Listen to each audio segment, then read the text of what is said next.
বলতে দেন, আমি অত্যন্ত টায়ার্ড। হ্যাঁ, বুড়া মানুষ, একটু খেয়াল রেখে। প্রথমত হচ্ছে আমি এইমাত্র পুলিশ হসপিটাল থেকে এসেছি। পুলিশের মোরাল অনেক ডাউন। চেষ্টা করছি যাতে পুলিশ ফিরে আসে। পুলিশ ফিরে না আসলে আপনারা দেখছেন যে কি হতে পারে। আর একটু আগে দেখলাম ব্যাংকের মধ্যে মারামারি, ব্যাংক দখল করবে কে কারে। এখন মনে হয় যে যার মতো করে যাতে দখল করতে চায় দখল করতে পারে। আমি প্রথমে আপনাদের মাধ্যমে বলি, আমি বলেছিলাম যে পুলিশের যারা ফোর্স এখনো জয়েন করেনি তাদের জন্য লাস্ট তারিখ হচ্ছে বৃহস্পতিবার পর্যন্ত যদি আপনারা কেউ ফোর্সে জয়েন না করেন তাহলে আমি আইজিপি সাহেবের সাথে আলাপ করেছি, র্যাবের ডিজির সাথে আলাপ করেছি, মেট্রোপলিটন পুলিশ কমিশনারের সাথে আলাপ করেছি।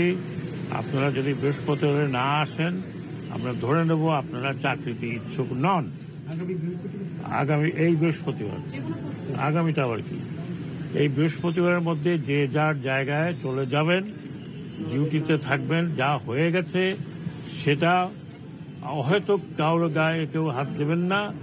বিচার করার আমরা প্রক্রিয়াটা করব, বিচার বিভাগ বিচার করবে।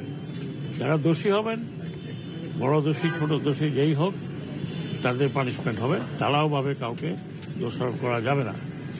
জনগণকে আমি এটুকু বলতে চাই, আপনারা পুলিশের গায়ে হাত উঠাবেন না। কারণ আপনারা এখন দেখছেন যে আপনারা নিজেরাই সাফার করছেন। আমি রাতে আমার কাছে টেলিফোন আসে, অমুক জায়গায় ডাকাতি হয়েছে। আমি বললাম যে আল্লাহ আল্লাহ করো, আর কিছু করার নেই। কি করার আছে? যে ডাকাতি হয় সেখানে যদি পুলিশ না থাকে কি করবে? আপনারা দয়া করে, আমি এইমাত্র পুলিশদের যারা ইনজিওর্ড ছিল তাদেরকে দেখে আসছি।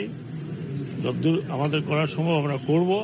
যদি বৃহস্পতিবারের মধ্যে আপনারা জয়েন করেন, এটা আমার নাম্বার 1 প্রায়োরিটি।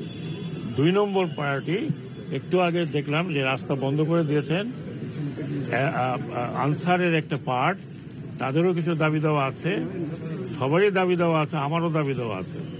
আমার দাবি দেওয়া হলো যে আপনারা ফিরে যান। আমি আপনাদেরকে কথা দিচ্ছি, আমি স্বরাষ্ট্র উপদেষ্টা হিসাবে এটা আমার দায়িত্ব আপনাদের কাছে আসা, আপনাদের কথা শোনা এবং যতদূর সম্ভব আমার পক্ষে ইমিডিয়েট যা করার করব। যেটা কিছু অন্য কিছু ইমপ্লিমেন্টেশন যদি থাকে, অন্য মন্ত্রণালয় থাকে, আমরা আলোচনা করে করব।